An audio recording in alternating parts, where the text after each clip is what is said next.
இன்றைய முக்கிய நிகழ்வுகள்.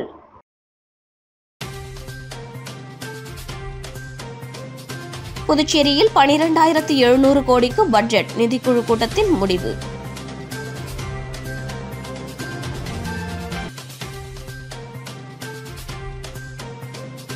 தொழில்நுட்ப பல்கலைக்கழகத்தில் பேராசிரியர்கள் உள்ளிருப்பு போராட்டம், காலியாக உள்ள பணியிடங்களை நிரப்ப வலியுறுத்தல்.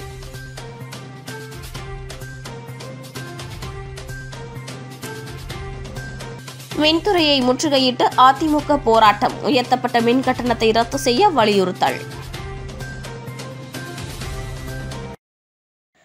புதுச்சேரியில் ரூபாய் 12,700 கோடிக்கு பட்ஜெட் தாக்கல் செய்ய திட்டமிட்டுள்ளதாக நிதிக்குழு கூட்டத்திற்கு பின்னர் துணைநிலை ஆளுநர் CP ராதாகிருஷ்ணன் தெரிவித்துள்ளார். நாடாளுமன்ற தேர்தல் நடைபெற்றதால் புதுச்சேரி அரசின் 5 மாத செலவினங்களுக்கு இடைக்கால பட்ஜெட்டை முதல்வர் ரங்கசாமி கடந்த பிப்ரவரி 22ஆம் தேதி ரூபாய் 4,634 கோடிக்கு தாக்கல் செய்தார். தொடர்ந்து ஜூலை மாதத்தில் புதுச்சேரி சட்டப்பேரவையில் பட்ஜெட் தாக்கல் செய்யப்பட உள்ளது. இதையொட்டி இன்று தலைமை செயலகத்தில் துணைநிலை ஆளுநர் CP ராதாகிருஷ்ணன் தலைமையில் திட்டக்குழு கூட்டம் நடைபெற்றது. கூட்டத்தில் முதலமைச்சர் ரங்கசாமி, அமைச்சர்கள் நமச்சிவாயம், லட்சுமி நாராயணன், ஜெயக்குமார், திருமுருகன், சரவணன், எதிர்க்கட்சித் தலைவர் சிவா, தலைமை செயலாளர் சரத் சௌகான், அரசு செயலர்கள், மாவட்ட ஆட்சியர், DGP, துணை இயக்குநர்கள், உயர் அதிகாரிகள் பங்கேற்றனர். கூட்டத்திற்கு பிறகு துணைநிலை ஆளுநர் CP ராதாகிருஷ்ணன் செய்தியாளர்களிடம் பேசினார். அப்போது எழுச்சிமிகு புதுச்சேரி என்பதுதான் இக்கூட்டத்தின் முதல் நோக்கம். அமைச்சர்கள் மற்றும் அதிகாரிகள் புதுச்சேரி முன்னேற கருத்துக்களை தெரிவித்தனர். மக்கள் தேவைகளை தெரிவித்தனர். அனைத்து வித சரியான யோசனைகளை ஏற்று அமல்படுத்த முடிவு எடுத்துள்ளோம். எழுச்சிமிகு புதுச்சேரி வெறும் கோஷமாக இல்லாமல் நடைமுறையிலும் வெற்றிகரமாக மாறும். ரூபாய் 12,700 கோடிக்கு பட்ஜெட் திட்டமிட்டுள்ளோம். இதை எப்படி உயர்த்தலாம் என்று கருத்துக்கள் வந்துள்ளது. அனைத்து கருத்துக்களும் உள்வாங்கியுள்ளோம். ஒரு புதிய எழுச்சியை முன்னேற்றத்தில் புதுச்சேரி காணப்போகிறது. ஏற்கனவே போட்ட பட்ஜெட்டின் தொடர்ச்சிதான் இது. ரேஷன் கடை திறப்பு பற்றி விவாதித்தோம். பெண்கள் கருத்து அறிந்து அக்கருத்துக்கு ஏற்ப அத்திட்டம் மாற்றி அமைக்கப்படும். அரிசி வாங்கி பயன்படுத்தும் மக்களின் கருத்தே முக்கியம் என்ற அவர், நீட் தேர்வு குறித்து தன் கருத்தை விட நீட் தேர்வு வேண்டாம் என்போர் உச்சநீதிமன்றம் தான் செல்ல வேண்டும் என கூறிய அவர், எத்திட்டத்தை எல்லாம் முன்பு அறிவித்துள்ளோமோ அதற்கு முன்னுரிமை தரப்படும். கடன் தள்ளுபடிக்கான எல்லா முயற்சிகளும் எடுக்கப்படும் என்றும் தெரிவித்தார். 12,700 கோடி ரூபாய்க்கு திட்டமிடப்பட்டிருக்கிறது. இதை எப்படி உயர்த்தலாம் என்பதை பற்றியும் பல்வேறு விதமான கருத்துக்கள் வந்திருக்கிறது.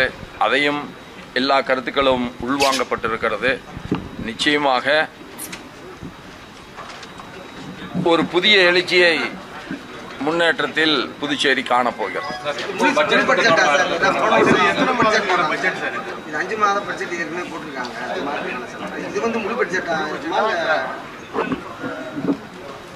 ஏற்கனவே போட்டதினுடைய தொடர்ச்சியாக இது இருக்கு.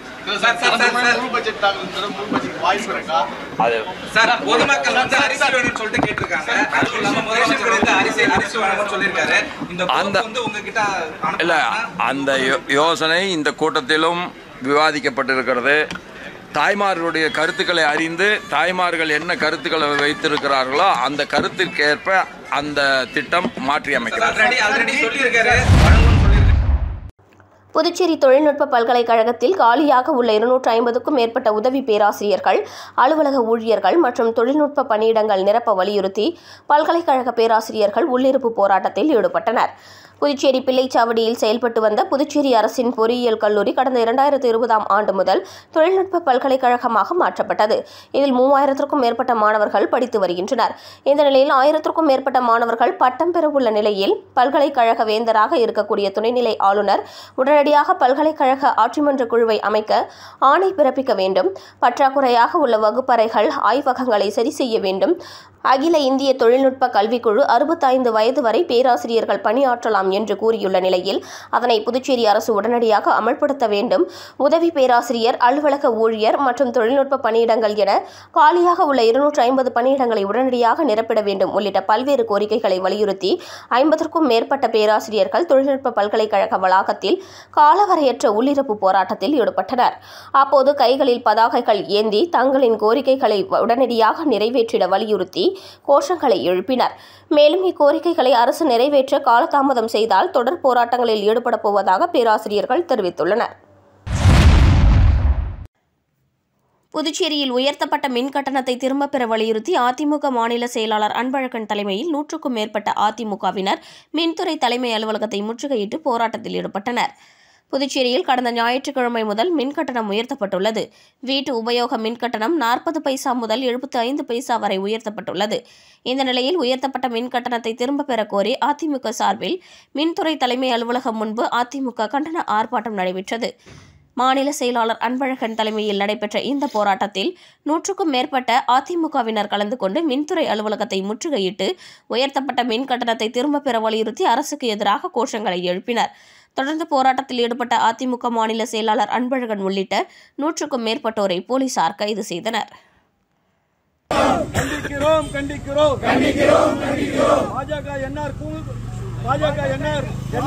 திமுக போராட்டம் போராட்டம் போராட்டம் போராட்டம் இது போராட்டம் திமுக போராட்டம் திமுக போராட்டம் ரத்து செய் ரத்து செய் ரத்து செய் ரத்து செய் ரத்து செய் ரத்து செய் ரத்து செய் ரத்து செய் மின்கட்டண உயர்வு ரத்து செய் ரத்து செய் ரத்து செய் ரத்து செய்.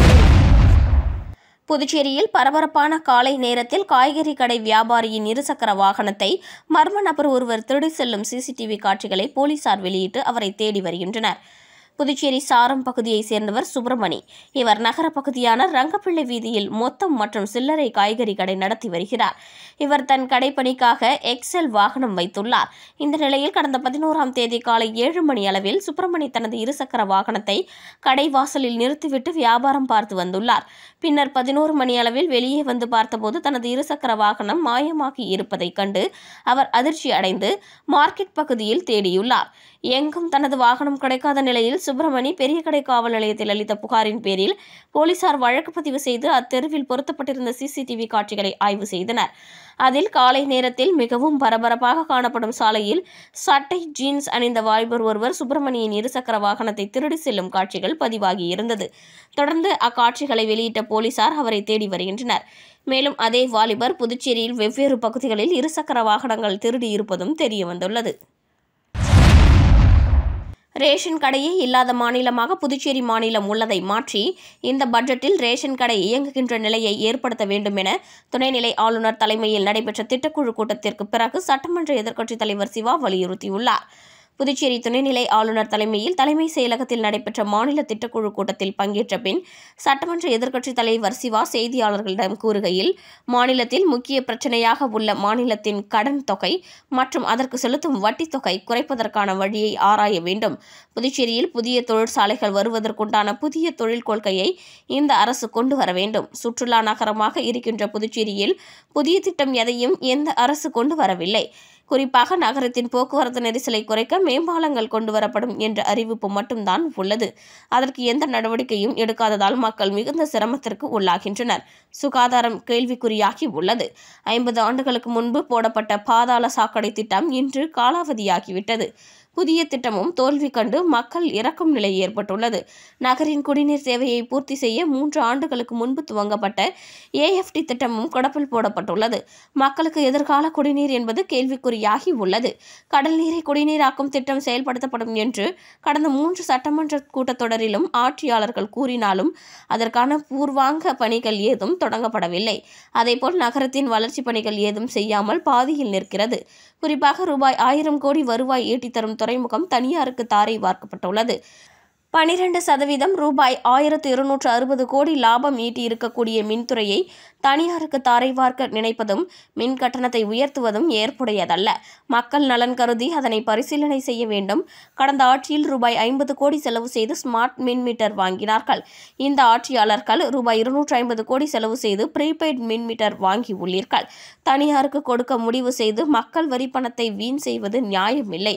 ஆகவே மின்துறை சம்பந்தமான நடவடிக்கையை மீண்டும் பரிசீலித்து அதன் பணம் விரயமாவதை தடுக்க வேண்டும். ரேஷன் கடையே இல்லாத மாநிலமாக புதுச்சேரி மாநிலம் உள்ளதை மாற்றி இந்த பட்ஜெட்டில் ரேஷன் கடை இயங்குகின்ற நிலையை ஏற்படுத்த வேண்டும் என அவர் தெரிவித்தார்.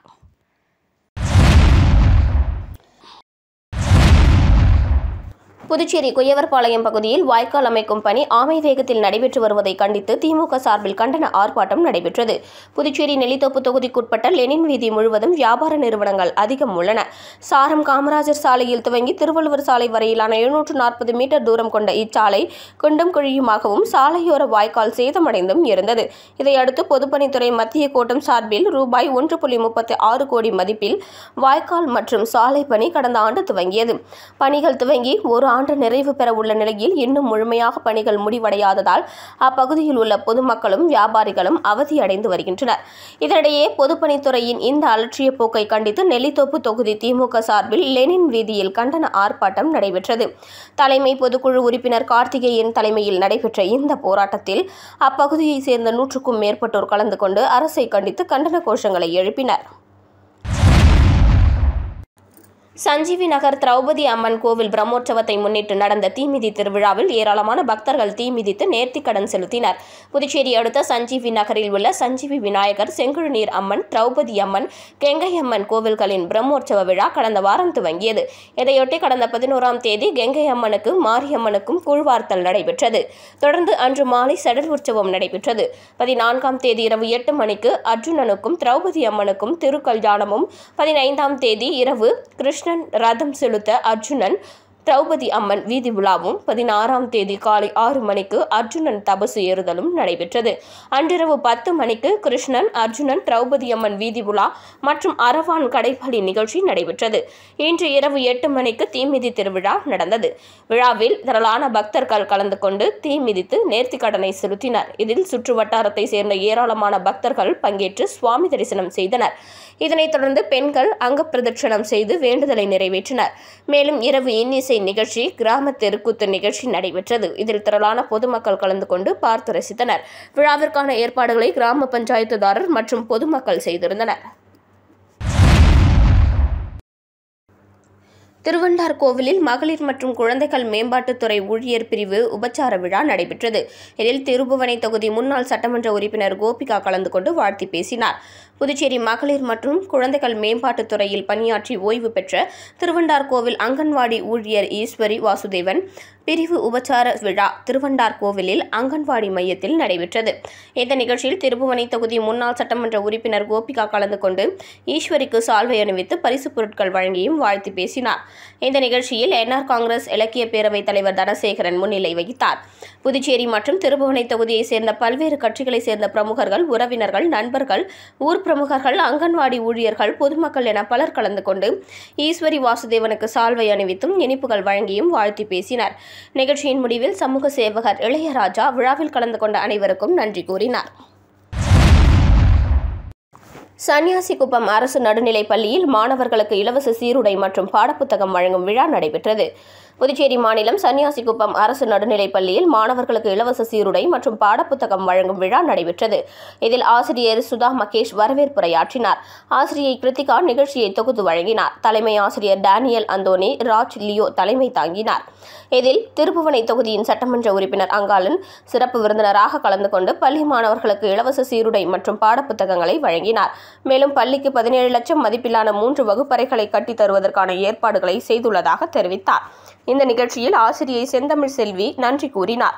மேலும் விழாவிற்கான ஏற்பாடுகளை ஆசிரியர்கள் தங்கராஜ், செல்வகுமார், கருணை பிரகாசம், கார்த்தி மற்றும் கனகம் ஆகியோர் செய்திருந்தனர். புதுச்சேரியில் ஸ்ரீ வரதராஜ பெருமாள் தேவஸ்தானத்தில் நடைபெற்ற கருட சேவையில் திரளான பக்தர்கள் பங்கேற்று பெருமாளை தரிசனம் செய்தனர். புதுச்சேரி நகர பகுதியான மிஷன் வீதியில் ஸ்ரீ காலதீஸ்வரர் ஸ்ரீ வரதராஜ பெருமாள் தேவஸ்தானம் உள்ளது. தேவஸ்தானத்தில் உள்ள ஸ்ரீதேவி பூதேவி சமேத ஸ்ரீ வரதராஜ பெருமாளுக்கு 21ஆம் ஆண்டு பிரம்மோற்சவ விழா கடந்த 12ஆம் தேதி துவங்கி நடைபெற்று வருகிறது. இந்த நிலையில் விழாவின் ஒரு நிகழ்ச்சியான கருட சேவை வீதி உலா மாலை நடைபெற்றது. முன்னதாக ஸ்ரீ வரதராஜ பெருமாளுக்கு புதிய பட்டாடை உடுத்தி பல்வேறு வண்ண ஆபரணங்கள் அணிவிக்கப்பட்டு கருட சேவையில் வைத்து மகா தீபாராதனை காண்பிக்கப்பட்டு வீதி உலா நடைபெற்றது. இதில் திரளான பக்தர்கள் பங்கேற்று பெருமாளை தரிசனம் செய்தனர். புதுச்சேரி லப்போத் வீதியில் உள்ள எக்கோ ஆங்கிலேஸ் பள்ளி மாணவர்களுக்கு சீருடைகளை சட்டமன்ற உறுப்பினர் நேரு வழங்கினார். புதுச்சேரி லப்போத் வீதியில் அமைந்துள்ளது எக்கோ ஆங்கிலேஸ் அரசு தொடக்கப்பள்ளி. இங்கு சுமார் 200க்கும் மேற்பட்ட மாணவர்கள் 1 முதல் 5ஆம் வகுப்பு வரை பயின்று வருகின்றனர். இவர்களுக்கு இந்த ஆண்டிற்கான சீருடை வழங்கும் நிகழ்ச்சி பள்ளி வளாகத்தில் நடைபெற்றது. இதில் சிறப்பு விருந்தினராக தொகுதி சட்டமன்ற உறுப்பினர் நேரு பங்கேற்று மாணவர்களுக்கு சீருடைகளை வழங்கினார். இந்நிகழ்ச்சியின் போது பள்ளி தலைமை ஆசிரியர் சிவகுமார், பள்ளியின் ஆசிரியர்கள் உடனிருந்தனர். மீண்டும் இன்றைய முக்கிய நிகழ்வுகள்.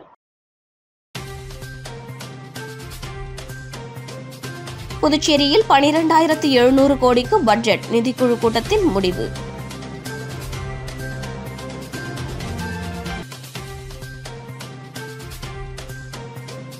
தொழில்நுட்ப பல்கலைக்கழகத்தில் பேராசிரியர்கள் உள்ளிருப்பு போராட்டம், காலியாக உள்ள பணியிடங்களை நிரப்ப வலியுறுத்தல்.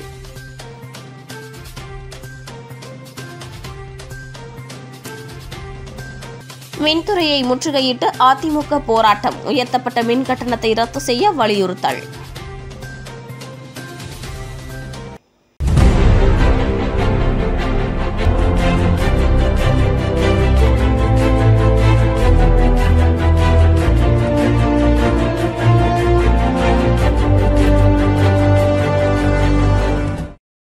செய்திகளை உடனுக்குடன் தெரிந்து கொள்ள மெட்ரோ யூடியூப் சேனலை சப்ஸ்கிரைப் செய்யவும்.